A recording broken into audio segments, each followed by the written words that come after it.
इयत्ता 8वी, विषय विज्ञान, पाठ 19वा, ताऱ्यांची जीवन यात्रा. मुलांनो, आपल्या सूर्यमालेत लाखो तारे आहेत. तसेच ताऱ्यांसोबत ग्रह, उपग्रह असे अनेक घटक आहेत. आपल्या सूर्यमालेविषयी आपण या आधीच्या इयत्तेत अभ्यास केला आहे. तर आता तुम्ही मला सांगा, दीर्घिका म्हणजे काय? अब्जावधी तारे, ताऱ्यांच्या ग्रहमालिका आणि ताऱ्यांच्या रिकाम्या जागेत आढळणाऱ्या आंतरतारकीय मेघांचा समूह म्हणजे दीर्घिका होय. अगदी बरोबर. दीर्घिकेमध्ये असणारे सर्व घटक हे गुरुत्वीय बलामुळे एकत्रित असतात. विश्वामध्ये अनेक दीर्घिका आहेत. मग सांगा, सूर्यमालेत कोणते कोणते घटक असतात? सूर्य हा तारा असून बुध, शुक्र, पृथ्वी, मंगळ, गुरु, शनी, युरेनस आणि नेपच्यून हे ग्रह आहेत. तसेच नैसर्गिक उपग्रह, लघुग्रह, धूमकेतू, उल्का हेही घटक असतात. अगदी बरोबर. उल्का म्हणजे धूमकेतूचे भरकटलेले तुकडे असतात. बरं, मला सांगा, तारे आणि ग्रह यांच्यामध्ये काय फरक आहे? तारे हे स्वयंप्रकाशी असतात, तर ग्रह हे परप्रकाशी असतात. ग्रह हे ताऱ्याभोवती परिभ्रमण करतात, त्यामुळे ग्रहाच्या स्थानात नेहमी बदल होत असतो. तारे ग्रहांपेक्षा खूप मोठे असतात. पृथ्वीच्या वातावरणामुळे तारे लुकलुकताना दिसतात. तारे हे हायड्रोजन, हेलियम किंवा त्यासारख्या हलक्या मूलद्रव्यांचे बनलेले असतात. तर ग्रह हे घन, वायू, द्रव किंवा या तिन्ही पदार्थांचे बनलेले असतात. छान. आपल्याला दिसणाऱ्या ताऱ्यांपैकी काही तारे तेजस्वी असतात, तर काही तारे अंधुक असतात. निळे, पांढरे, पिवळे, तांबूस असे विविध रंगांचे तारे आकाशात पाहायला मिळतात. सूर्यमालेत तारे व ग्रह हे खूप महत्त्वाचे घटक आहेत. मला सांगा, उपग्रह म्हणजे काय? ग्रहाभोवती निश्चित एका मार्गाने परिभ्रमण करणारा खगोल म्हणजे उपग्रह होय. अगदी बरोबर. आपल्या सर्वात जवळचा तारा कोणता आहे? सूर्य. बरोबर. अशा सर्व घटकांनी मिळून सूर्यमाला बनलेली आहे. आपली ही सूर्यमाला एका दीर्घिकेत म्हणजेच आकाशगंगेत सामावलेली आहे. दीर्घिका म्हणजे अब्जावधी तारे, ग्रहमालिका व ताऱ्यांच्या रिकाम्या जागेत आढळून येणाऱ्या आंतरतारकीय मेघांचा समूह असते. हे विश्व असंख्य अशा अनेक दीर्घिकांनी मिळून बनलेले आहे. या दीर्घिकेचे आकार, जडणघडणही वेगवेगळी असते. त्यामुळे त्यांचा अभ्यास करण्यासाठी त्यांचे 3 मुख्य प्रकारात विभाजन करतात: चक्राकार, लंबगोलाकार, अनियमित आकारांचे दीर्घिका. आता ही आकृती पहा. या आकृतीत आपल्याला एक चक्राकार दीर्घिका दिसते आहे. हा दक्षिणोत्तर पसरलेला तारकांनी भरलेला एक पांढरा धुरकट पट्टा असून तिला मंदाकिनी म्हणतात. आपली सूर्यमाला ही सुद्धा अशाच एका दीर्घिकेत सामावलेली आहे. बरं, आता तुम्ही मला सांगा, रात्री आकाशात तुम्ही पाहता तेव्हा तुम्हाला काय दिसते? ग्रह, तारे. बरोबर. आपण रात्री आकाशात पाहिली की आपल्याला फक्त ग्रह आणि तारेच दिसतात. बरं, मग इतर घटकांची माहिती आपल्याला कुठून मिळाली? दुर्बिणीमधून. अगदी बरोबर. अनेक दुर्बिणी या पृथ्वीच्या पृष्ठभागावर ठेवलेल्या असतात, तर काही दुर्बिणी या मानवनिर्मित कृत्रिम उपग्रहांवर ठेवलेल्या असतात. या दुर्बिणी पृथ्वीभोवती परिभ्रमण करत असतात आणि खगोलीय वस्तूंचे निरीक्षण करत असतात. त्यामुळेच आपल्याला या खगोलीय घटकांविषयी माहिती मिळत असते. तर मुलांनो, या पाठामध्ये आपण ताऱ्यांचे गुणधर्म व त्यांच्या जीवन यात्रेविषयी माहिती मिळवूया. ताऱ्यांचे गुणधर्म. रात्रीच्या वेळी आपण आकाशातील जवळपास 4000 तारे डोळ्यांनी पाहू शकतो. या ताऱ्यांतील सूर्य हा एक सामान्य तारा आहे, कारण तो आपल्या सर्वात जवळचा आहे. आणि तो जरी इतका मोठा दिसत असला तरी सूर्यापेक्षाही कमी किंवा जास्त वस्तुमान असलेले आकार व तापमान असलेले अब्जावधी तारे आकाशात आहेत. प्रामुख्याने धूलिकण आणि वायू यांचा महाप्रचंड तेजोमेघ हे ताऱ्यांचे जन्मस्थान आहे. तारे हे तप्त वायूचे प्रचंड गोल असतात. तर आता आपण सूर्याचे गुणधर्म अभ्यासूया. सूर्याचे गुणधर्म. सर्वप्रथम हा खालील तक्ता पहा. या तक्त्यावरून आपल्याला सूर्याचे वस्तुमान, त्याची त्रिज्या, त्याच्या पृष्ठभागावरील तापमान, त्याच्या केंद्रातील तापमान, वय यांची कल्पना येते. 1. सूर्य हा आपल्याला सर्वात जवळचा तारा आहे, त्यामुळे तो दुसऱ्या ताऱ्यापेक्षा मोठा दिसतो. 2. सूर्यापेक्षा कमी किंवा जास्त वस्तुमान, आकार व तापमान असलेले अब्जावधी तारे हे आकाशात आहेत. 3. या अनेक ताऱ्यांच्या तुलनेत सूर्य हा एक सामान्य तारा आहे. 4. सूर्याच्या वस्तुमानापैकी 72% भाग हायड्रोजन वायूचा, 26% भाग हेलियम व 2% भाग हा हेलियमपेक्षा अधिक अणुक्रमांक असणाऱ्या मूलद्रव्यांच्या अणूंच्या रूपात आहे. सूर्याचे गुणधर्म. सूर्याचे एकूण वस्तुमान 2 गुणिले 10⁻³ किलोग्रॅम आहे, म्हणजेच पृथ्वीच्या वस्तुमानाच्या जवळपास 3.3 लक्षपट इतके आहे. सूर्याची त्रिज्या ही 6,95,700 किलोमीटर इतकी आहे, म्हणजेच पृथ्वीच्या त्रिज्येच्या 100 पट आहे. सूर्याच्या पृष्ठभागावरील तापमान हे 5,800 के इतके आहे, तर सूर्याच्या केंद्रातील तापमान 1.5 गुणिले 10⁷ के इतके असून सूर्याचे वय हे 4.5 अब्ज वर्षे इतके आहे. तर इतर ताऱ्यांचे वस्तुमान हे सूर्याच्या वस्तुमानाच्या 1/10, सौर वस्तुमान /10 पासून ते 1000 पट 100 सौर वस्तुमान पर्यंत असते. त्यांची त्रिज्या ही सूर्याच्या त्रिज्येहून 1/10 पासून ते 1000 पट पर्यंत असू शकते. आता ही आकृती पहा. या आकृतीवरून आपल्याला समजते की काही तारे हे आकारमानाने खूप मोठे असतात. महाराक्षसी तारे खूप मोठे व तेजस्वी असतात. त्यांचे तापमान 3000 अंश सेल्सिअस ते 4000 अंश सेल्सिअस या मर्यादेत असते. त्यांचा व्यास सूर्यापेक्षाही शेकडो पट जास्त असतो. सूर्याचे व इतर ताऱ्यांचे वय म्हणजेच त्यांच्या निर्मितीनंतर गेलेला काळ होय. हा काही दशलक्ष ते अब्जावधी वर्षा इतका असतो. या कालावधीमध्ये सूर्याच्या गुणधर्मात बदल झाला असता तर पृथ्वीच्या गुणधर्मात व जीवसृष्टीत बदल घडला असता. म्हणून पृथ्वीच्या गुणधर्माचा अधिक बारकाईने अभ्यास करून शास्त्रज्ञांनी निष्कर्ष काढला की सूर्याचे गुणधर्म त्याच्या जीवनकाळात म्हणजेच गेली 4.5 अब्ज वर्ष बदलले नसून ते गुणधर्म पुढील 4.5 अब्ज वर्षांनी हळूहळू बदलतील. मुलांना तुम्हाला हे माहीत असायला हवं की इतर ताऱ्यांचे वस्तुमान मोजताना ते सूर्याच्या सापेक्ष मोजले जाते, म्हणजे सूर्याचे वस्तुमान हे एकक घेतले जाते. यास सौर वस्तुमान असे म्हणतात. सूर्याप्रमाणेच आपल्या आकाशगंगेत जवळपास 10⁻11 इतके तारे आहेत. आकाशगंगेचा आकार मध्यभागी फुगीर तबकडी सारखा आहे. तिचा व्यास जवळपास 10⁻18 किलोमीटर इतका आहे.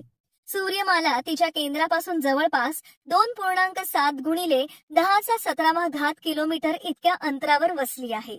तबकडीला लंब असलेल्या व तिच्या केंद्रातून जाणाऱ्या अक्षावर आकाशगंगा परिवलन करते.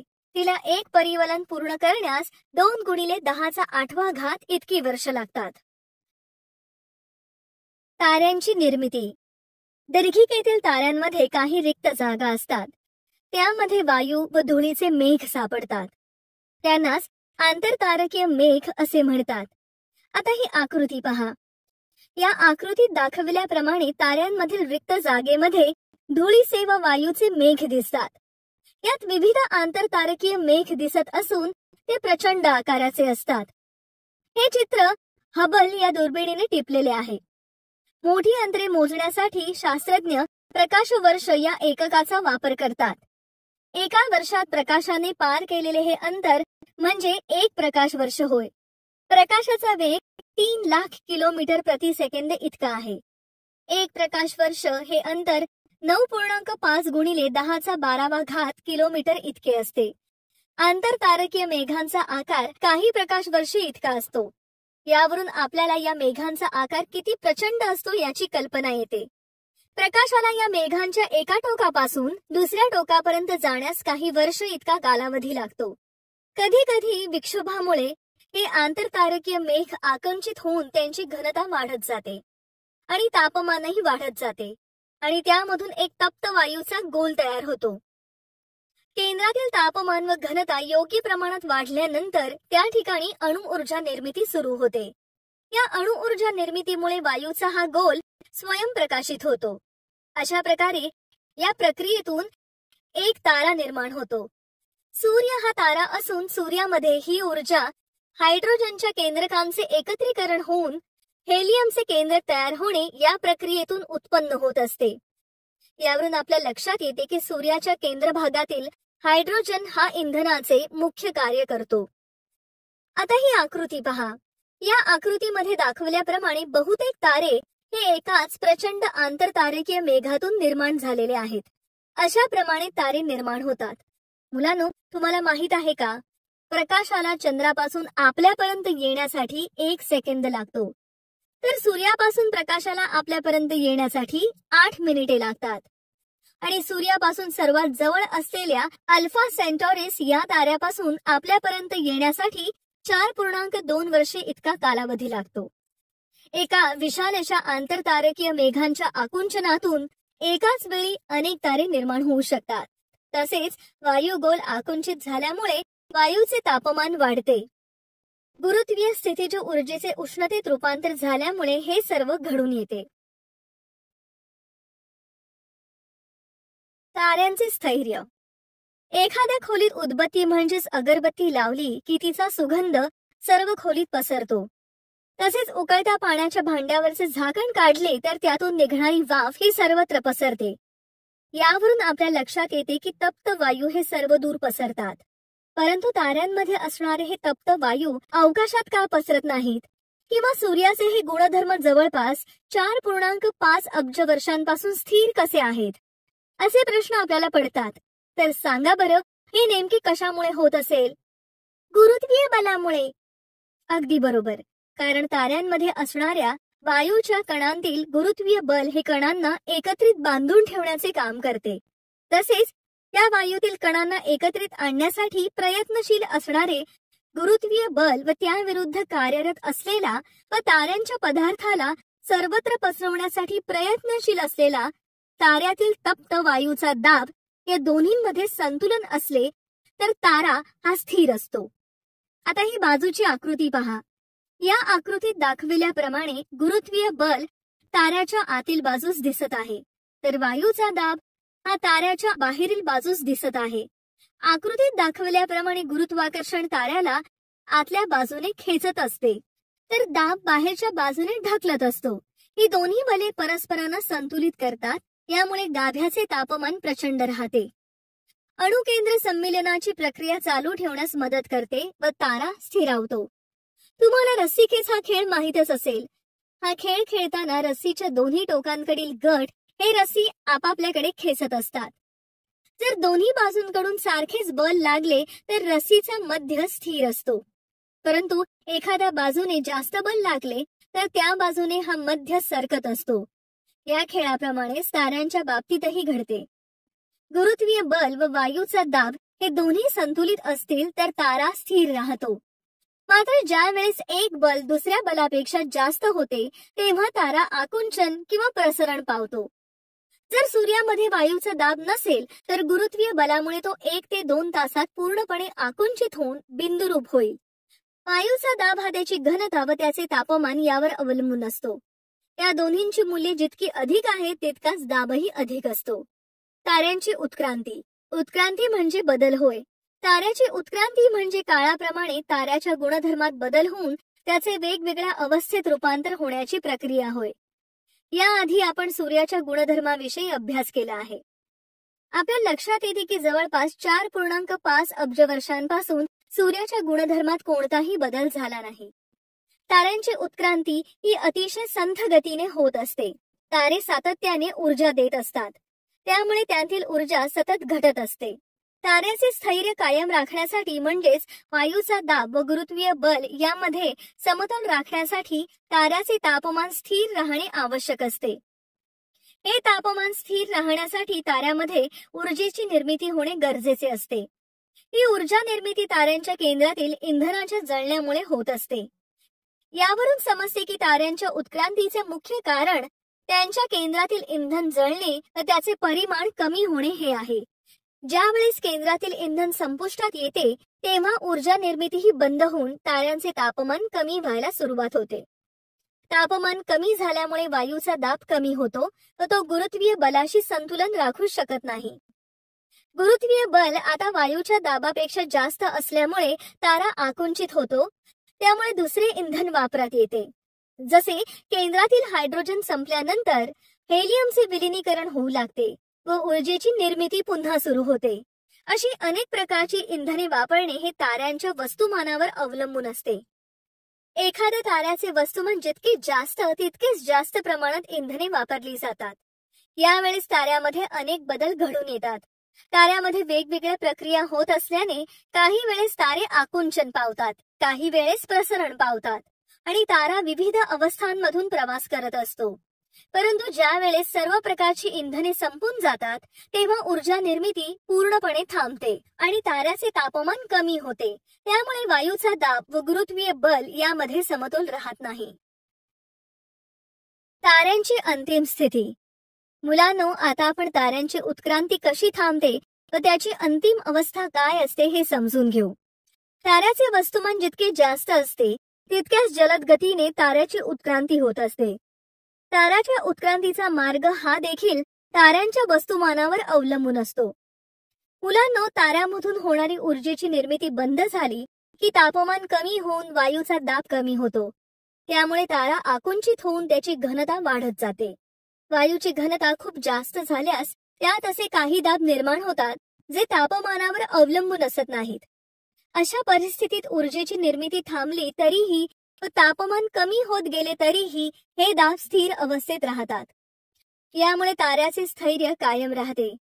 ती ताऱ्याची अंतिम अवस्था ठरली जाते. आता ही आकृती पहा. या आकृतीवरून आपल्याला ताऱ्याची उत्क्रांती व अंतिम अवस्थेविषयी माहिती मिळते. आकृतीत दाखविल्याप्रमाणे तेजोमेघापासून ताऱ्यांची निर्मिती होते. तेजोमेघ हे प्रामुख्याने धूळ व हायड्रोजन वायूचे बनलेले ढग असतात. हायड्रोजनच्या गोलाकार ढगाला तारा असे म्हणतात. पुढे तापमानात वाढ होणे, आकुंचन, प्रसरण या क्रियांमुळे ताऱ्यांचे स्वरूप बदलत जाते. त्याचे भव्य तारा, तांबडा महाराक्षसी तारा, अतिदीप्त तारा आणि नंतर कृष्णविवर व न्यूट्रॉन ताऱ्यात रूपांतर होते. तर काही ताऱ्यांचे रूपांतर श्वेतबटूत होते. ताऱ्यांच्या मूळ वस्तुमानाप्रमाणे त्यांच्या उत्क्रांतीचे 3 मार्ग आहेत. या मार्गांनुसार ताऱ्यांची 3 गटात विभागणी होते. एका गटातील सर्व ताऱ्यांच्या उत्क्रांतीचा मार्ग व त्यांची अंतिम स्थिती ही एकसारखीच असते. तर आता आपण ताऱ्यांच्या या अंतिम अवस्थांविषयी माहिती घेऊ. सूर्याच्या वस्तुमानाच्या 8 पटीहून कमी मूळ वस्तुमान असलेल्या ताऱ्यांची अंतिम अवस्था. इथे M स्टार हे ताऱ्याचे वस्तुमान तर 8M सन हे सूर्याचे वस्तुमान आहे. या ताऱ्यांच्या उत्क्रांती दरम्यान ताऱ्यांचे मोठ्या प्रमाणात प्रसरण होऊन त्यांचा आकार 100 ते 200 पट इतका वाढतो. या अवस्थेतील ताऱ्याला तांबडा राक्षसी तारा असे म्हणतात. हे नाव या ताऱ्याला मोठ्या आकारामुळे व त्याचे तापमान कमी झाल्याने ते लालसर दिसत असल्याने दिले गेले आहे. आता ही आकृती पहा. या आकृतीत दाखविल्याप्रमाणे इतर प्रकारच्या ताऱ्यांचा व तांबड्या राक्षसी ताऱ्याचा आकार दिसतो. उत्क्रांतीच्या शेवटी या ताऱ्यांचा विस्फोट होतो आणि ताऱ्यांच्या बाहेरील वायूचे आवरण दूर फेकले जाते आणि आतील भाग आकुंचित होतो. या आतील भागाचा आकार साधारण पृथ्वीच्या आकाराइतका असतो. ताऱ्यांचे वस्तुमान पृथ्वीपेक्षा खूप जास्त असते, मात्र त्यांचा आकार पृथ्वी इतका असल्याने त्यांची घनता खूप वाढते.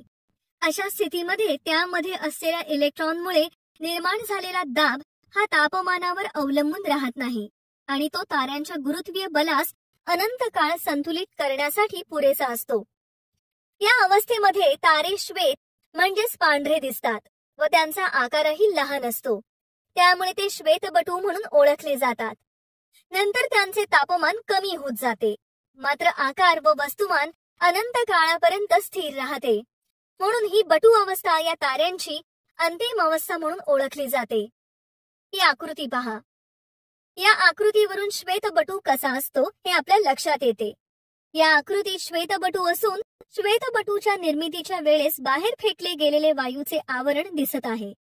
ज्या वेळेस सूर्य तांबड्या राक्षसी ताऱ्याच्या अवस्थेत जाईल त्यावेळेस त्याचा व्यास इतका वाढेल की तो बुध व शुक्र ग्रहांना गिळून टाकेल व आपली पृथ्वीही त्यामध्ये सामावून जाऊ शकेल. सूर्याला या स्थितीमध्ये येण्यासाठी 4 ते 5 अब्ज वर्ष इतका कालावधी लागेल. सूर्याच्या वस्तुमानाच्या 8 ते 25 पट वस्तुमान असलेल्या ताऱ्यांची अंतिम अवस्था. हे तारेही वरील प्रमाणे तांबडा राक्षसी तारा व त्यानंतर महाराक्षसी तारा या अवस्थेतून जातात. महाराक्षसी अवस्थेत त्यांचा आकार 1000 पटीपर्यंत वाढू शकतो. त्यानंतर जेव्हा यांचा विस्फोट होतो तो महाशक्तिशाली असतो. त्यातून खूप प्रचंड प्रमाणात ऊर्जा बाहेर पडते. या ऊर्जेमुळे ते तारे दिवसाही दिसू शकतात. या महाविस्फोटातून उरलेला केंद्रातील भाग आकुंचित होऊन त्याचा आकार जवळपास 10 किलोमीटर इतका होतो. या अवस्थेमध्ये ते पूर्णतः न्यूट्रॉनचे बनलेले असतात. त्यामुळे त्यांना न्यूट्रॉन तारे असे म्हटले जाते. या ताऱ्यातील न्यूट्रॉनमुळे तयार झालेला दाब तापमानावर अवलंबून नसतो. तो अनंत कालापर्यंत गुरुत्वीय बलास संतुलित करण्यास पूर्णपणे सक्षम असतो. म्हणूनच न्यूट्रॉन तारेही या ताऱ्यांची अंतिम अवस्था असते. आता ही आकृती पहा. या चित्रामध्ये आपण महाविस्फोटाचे चित्र स्पष्टपणे पाहू शकतो. आता आपण आपल्या अवकाशातील ताऱ्यांविषयी काही आश्चर्यकारक गोष्टींची माहिती घेऊया. 1. श्वेतपटूंचा आकार पृथ्वी इतका लहान आहे. त्यामुळे त्यांची घनता खूप जास्त असते. त्या ग्रहातील 1 चमचा पदार्थाचे वजन हे काही टनांमध्ये असते. तर न्यूट्रॉन ताऱ्यांचा आकार हा श्वेतपटूपेक्षा खूप लहान असतो. त्यामुळे त्यांची घनता याहून जास्त असते. त्यातील 1 चमचा पदार्थाचे वजन हे पृथ्वीवरील सर्व प्राणी मात्रांच्या वजना एवढे असेल. 2. आपल्या आकाशगंगेमध्ये असणाऱ्या ताऱ्यांपैकी एका ताऱ्याचा 7500 वर्षांपूर्वी महाविस्फोट झाला. तो तारा आपल्यापासून सुमारे 6500 प्रकाश वर्षे दूर आहे. म्हणून त्याच्या विस्फोटातून बाहेर पडलेला प्रकाश हा आपल्यापर्यंत येण्यासाठी 6500 वर्ष लागली. आपल्या पृथ्वीवर चीनी लोकांनी सन 1054 मध्ये तो प्रकाश सर्वप्रथम पाहिला. तो इतका तेजस्वी होता की दिवसा सूर्याच्या प्रकाशातही तो सतत 2 वर्षे दिसत होता.